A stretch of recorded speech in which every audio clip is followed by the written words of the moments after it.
우리는 지난 시간에 예수님께서 하늘로 승천하시는 장면을 함께 보았습니다. 오늘 이 시간에는 예수님의 승천을 지켜본 사람들이 예수님의 말씀을 마음에 새기고 함께 기도하는 장면을 보고 있습니다.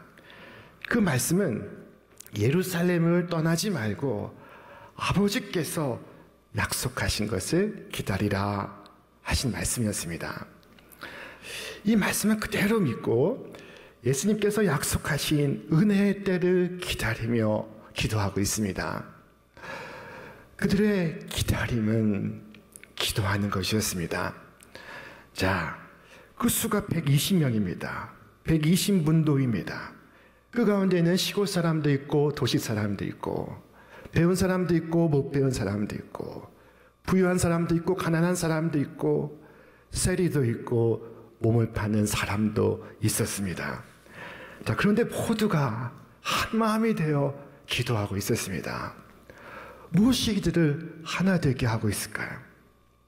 그것은 바로 주님의 약속의 말씀이었습니다. 오늘 주님의 약속의 말씀을 붙들고 우리 모두가 하나가 된 것과 마찬가지입니다. 자, 그런데 그 자리에 꼭 있어야 한 사람이 보이지 않습니다. 그가 누구일까요? 그는 바로 예수님을 배반하여 팔아넘긴 가룟 유다였습니다. 이 유다는 참으로 비참한 최후를 맞이합니다. 그의 비참한 최후에 대하여 베드로가 이와 같이 기술하고 있습니다. 이 사람은 본래 우리 수 가운데 참여하여 이 직무의 한 부분을 맡았던 자라.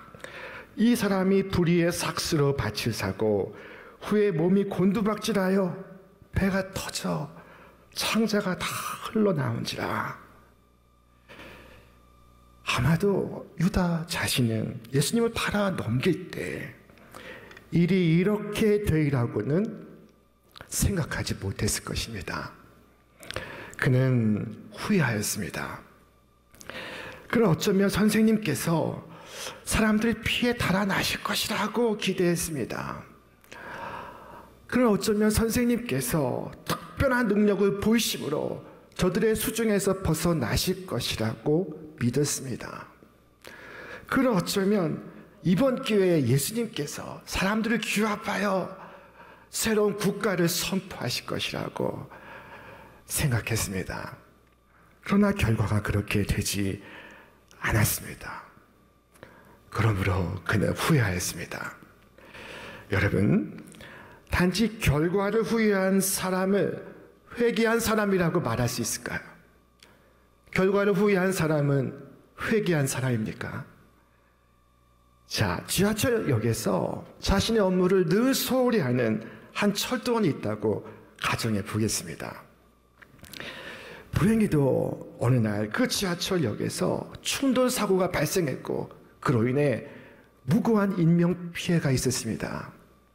그에게 적용된 죄는 과실치사죄입니다.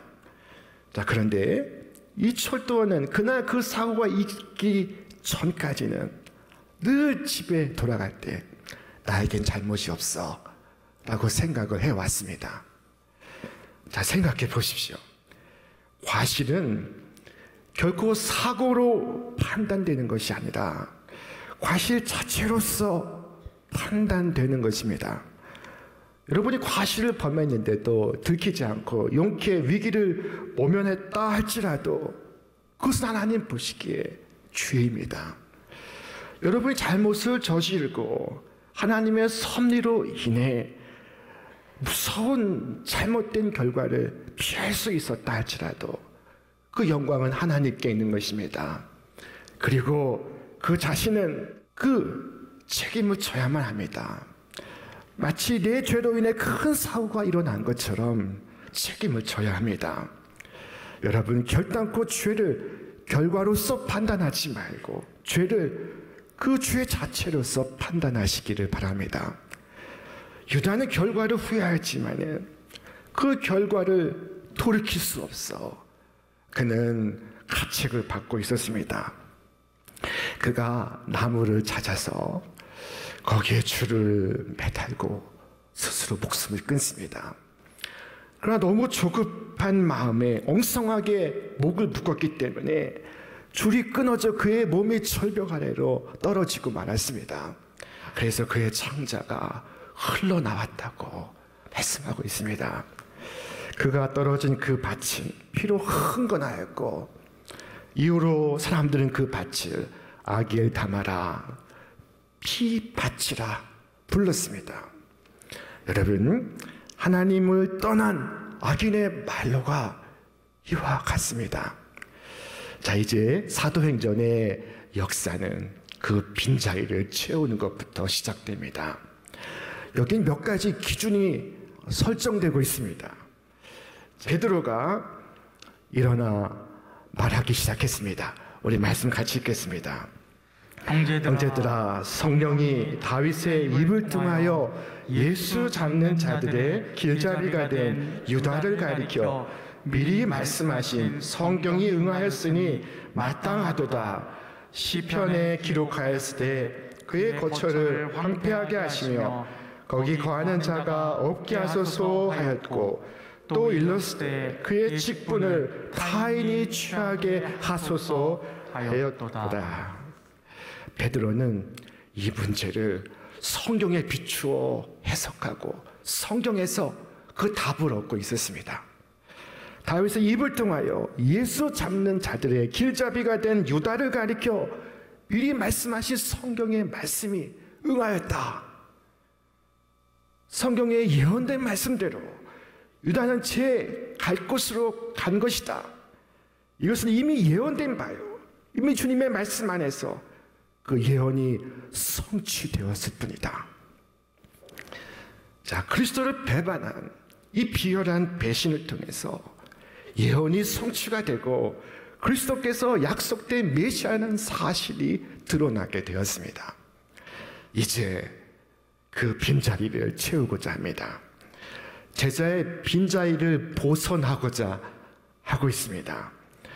여기에 매우 중요한 의미가 있습니다.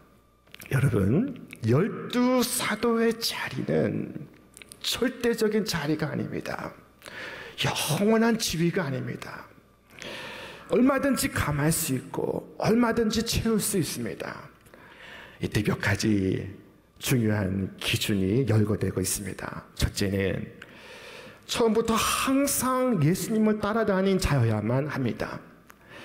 처음부터 끝까지 함께 한결같이 동행한 사람, 그 사람이어야 한다는 것입니다. 자, 우리 말씀 같이 읽겠습니다. 요한의 세례로부터 우리 가운데서 올려져 가신 날까지 주 예수께서 우리 가운데 출입하실 때 항상 우리와 함께 다니던 사람 중에 하나를 세워 항상 함께 있었던 자만이 사도가 될 수 있다는 것입니다. 항상 주님을 따른 자이면 축하합니다. 시험 봐서 되는 것이 아닙니다. 따지고 보면 지금 그 자리를 지키고 있는 11명의 사도 역시 특별한 사람들은 아니었습니다. 비범한 사람들은 아니었습니다. 오히려 그들 가운데 뛰어난 자가 있었다면 그가 바로 가룟 유다였습니다. 그는 머리 회전이 굉장히 빨랐습니다. 어느 날 마리아가 옥합을 깨뜨려 예수님의 발 아래 붙는 것을 보고도 그 향이 옥합의 가치가 얼마인지를 정확히 계산할 수 있는 사람이었습니다.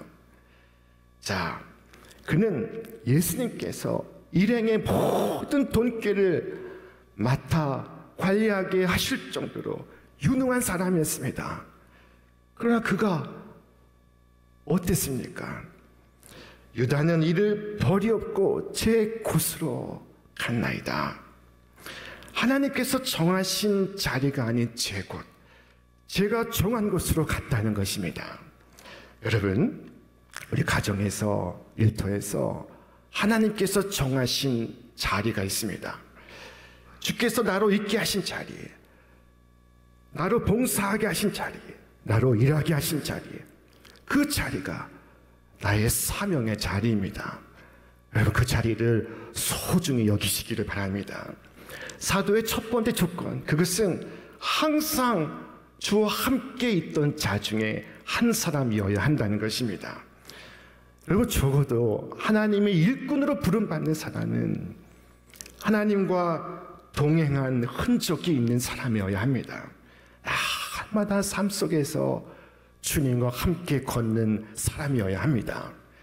주님과 동행하는 것에 삶의 분명한 목표가 없는 사람은 언제든 욕망을 쫓아 어긋납니다. 자, 불의의 삭스 쫓아갑니다. 가룟 유다가 대표적인 사례입니다. 자, 그러므로 모든 직분자, 모든 사명자의 첫 번째 조건, 그것은 항상 주와 동행하는 것입니다. 자, 두 번째 사도의 조건은 예수님의 부활을 목격한 사람이어야 한다 하는 것입니다. 우리와 더불어 예수께서 부활하심을 증언할 사람이 되게 하여야 하리라. 여러분, 주의 부활을 증언할 수 있으려면 부활의 주님을 만난 사람이어야 합니다. 부활하신 주님을 만나지 않고 주님의 부활을 증언할 수가 없습니다. 부활의 주님을 만나지 않고 부활의 증인이 될 수가 없습니다. 오직 부활의 주를 체험한 자만이 하나님의 일을 할 자격이 있는 것입니다. 병중에서 만났든지 사업하면서 만났든지 길을 가다가 만났든지 부활의 주님과의 분명한 만남이 있어야 합니다. 책상에 앉아서 공부한 것 가지고는 안 됩니다. 하나님 일을 하려면은 이 주님과의 만남이라는 체험적 신앙이 반드시 있어야 합니다. 자, 그래서 후보를 2명으로 압축하게 되었습니다. 그들이 누구일까요? 우리 말씀 같이 읽겠습니다. 그들이 두 사람을 내세우니 하나는 바사바라고도 하고 별명은 유스도라고 하는 요셉이요, 하나는 마띠아라. 자, 이 추천받은 두 사람이 우리는 신앙이 돈독하고 윤리적으로 또 도덕적으로 온전한 사람일 것으로 믿습니다. 자, 그들은 모두에게 신망을 받는 사람들이었을 것입니다. 둘 중에 누가 더 그래도 더 우세할까요? 누가 더 가능성이 높겠습니까? 자, 만약에 그들이 투표해서 결정하는 것이라면 아마도 요셉이 되었을 것입니다. 왜냐하면 요셉이 첫 번째 등장하는 제1순위자였기 때문입니다. 자, 그의 이름이 먼저 등장합니다. 그에 대한 설명이 장황합니다. 바사바라고도 하고 별명은 유스도라고 하는 요셉이요. 자, 바사바는 사바의 아들이라는 의미입니다. 사바의 아들 하면 모든 사람이 그를 알았습니다. 그의 아버지는 유명한 사람입니다. 그에게는 유스도라고 하는 로마식 이름도 있습니다. 사람들에게는 이 요셉이 더 알려져 있는 인물입니다. 그러나 그들이 하나님 앞에서 기도합니다. 그리고 제비를 뽑습니다. 자, 이것이 바로 사도의 마지막 세 번째 조건이었습니다. 사도는 주께서 친히 지명하시는 것입니다. 예수님께서 12명을 부르실 때 친히 그 이름을 불러 지명하셨습니다. 베드로야, 안드레야, 요한, 빌립, 야고보, 주님께서 친히 지명하여 세우신 사람들입니다. 예수님께서 지명하신 사람만이 사도가 될 수 있습니다. 사도의 자격은 자격증을 따는 것이 아닙니다. 아버지에게서 승계받는 것도 아닙니다. 주님께서 지명하심으로써만 가능합니다. 주님께서 부르셔야 사도가 될 수 있는 것입니다. 자, 그래서 저들은 기도합니다. 모든 결정권을 주님께 내어드리며 기도합니다. 그들이 기도하여 이르되 무사람의 마음을 아시는 주여, 이 두 사람 중에 누가 주님께 택하신 바 되어 봉사와 및 사도의 직분을 대신할 자인지를 보이시옵소서. 유다는 이 직무를 버리고 제 곳으로 갔나이다 하고 제비 뽑아. 그들이 기도하고 제비를 뽑습니다. 저들이 제비를 뽑는 것은 주님의 뜻을 묻는 것이요, 전적으로 주님을 신뢰하는 행위였습니다. 이 제비 뽑는 것은 구약의 전통입니다. 구약 성경 잠언은 이 제비 뽑기에 대해서 이와 같이 말씀합니다. 제비는 사람이 뽑으나 모든 일을 작정하기는 여호와께 있느니라. 그리고 제비를 뽑는데 그 결과가 어땠을까요? 자, 누가 선출이 되었습니까? 뜻밖에도 바사바라고도 하는 요셉이 아닌 마띠아가 선출이 되었습니다. 아마 모두가 놀랐을 것입니다. 자, 그러나 모두가 순복합니다. 어느 한 사람은 이의를 제기하지 않습니다. 우연히 뽑혔다고 생각하지도 않습니다. 하나님의 응답이라고 믿습니다. 모든 일을 하시는 하나님이시오. 하나님께 맡기고 뽑았으니 하나님께서 뽑으신 자입니다. 이것이 저들의 믿음이었습니다. 주께서 우리에게 말씀하셨습니다.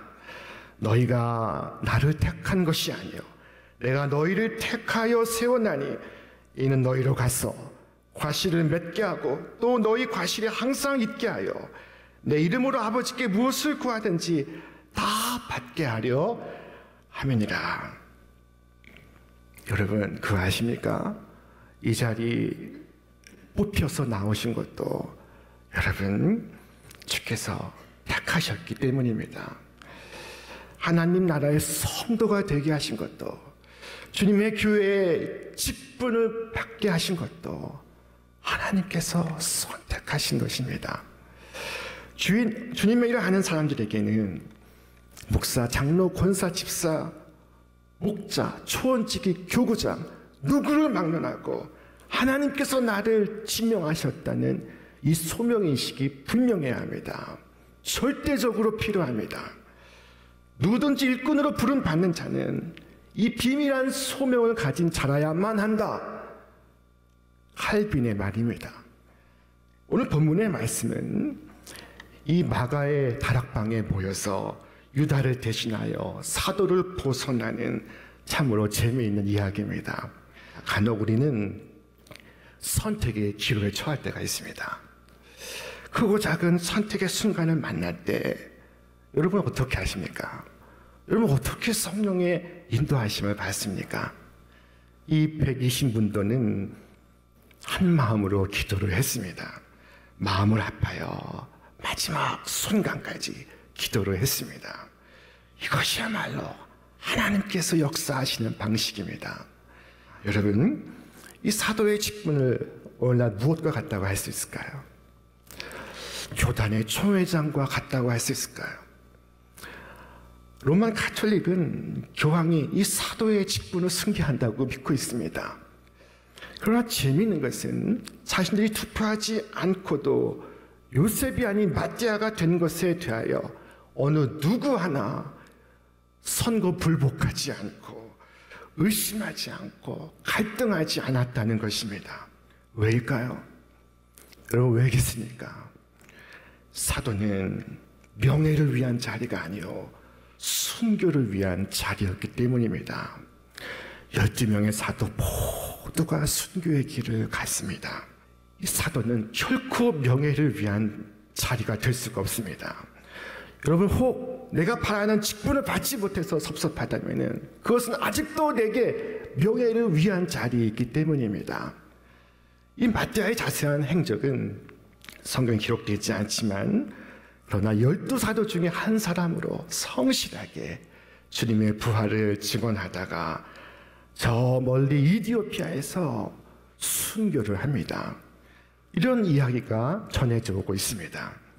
옛날 한 포악한 왕이 그리스도인들을 잡아다가 큰 가바솥에 넣어 물을 끓이기 시작했습니다. 뜨거운 물에 저들을 죽일 생각입니다. 그때 집행하는 군사가 영안이 열려 죽어가는 성도들을 보고 있는데 하늘에서 천사가 각각 한 명 한 명의 성도에게 영롱한 면류관을 씌워주는 것을 보게 되었습니다. 그런데 그 뜨거운 물속에서 견디지 못한 한 성도가 벌떡 일어나 나 이제부터 예수를 안 믿겠어. 나를 살려주시오.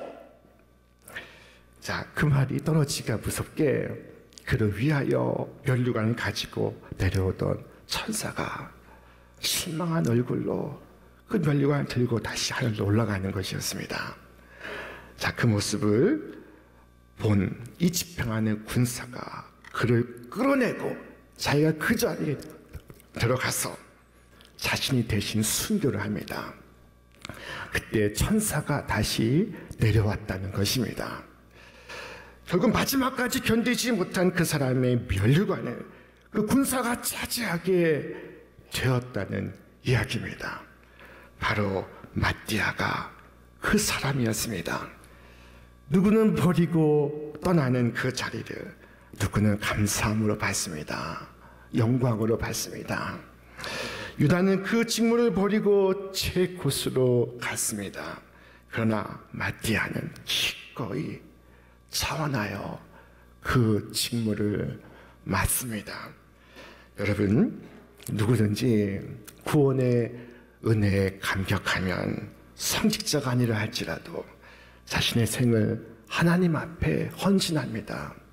하나님 영광을 위해 사는 것을 생의 목적으로 삼습니다. 오 하나님, 하나님 영광 위해서 살고 싶습니다 라고 기도합니다. 오늘 사도행전 1장 그 결미에서 이 120분도가 주께서 승천하신 후에 가룟 유다를 대신한 사도를 새로이 뽑는 장면을 우리가 보고 있습니다. 인간이 아닌 하나님께서 뽑으시도록 저희들이 이 방법을 선택한 것입니다. 여기에 담긴 이 소중한 진리는 우리 모든 직책은 하나님께서 주시는 것이라는 사실입니다. 내게 주신 집사의 직분, 내게 주신 교학교 교사의 직분, 찬양대원의 직분, 모든 봉사의 직분, 하나님께서 주신 것입니다. 소명의식 없이 일하면 쉽게 상처받습니다. 쉽게 낙심합니다. 쉽게 그만둡니다. 그러나 분명한 소명의식을 갖고 있으면 자기를 부인합니다. 십자가를 칩니다. 목숨을 걸고 주님을 따라갑니다. 소명자는 낙심할 수가 없습니다. 왜냐하면 그와 함께 하시는 능력의 하나님을 날마다 의지하기 때문입니다. 사도 바울은 우리에게 말했습니다. 우리 함께 읽겠습니다. 우리가 이 보배를 질그릇에 가졌으니 이는 심히 큰 능력은 하나님께 있고 우리에게 있지 아니함을 알게 하려 함이라. 오늘 우리 가정에 하나님께서 내게 주신 이 직분이 있습니다. 오늘 교회에서 하나님께서 내게 맡기시는 직분이 있습니다. 하나님께서 각 사람에게 주시는 것입니다. 자, 여러분, 주께서 내게 부탁하신 그 일은 천사도 흠모하는 일입니다.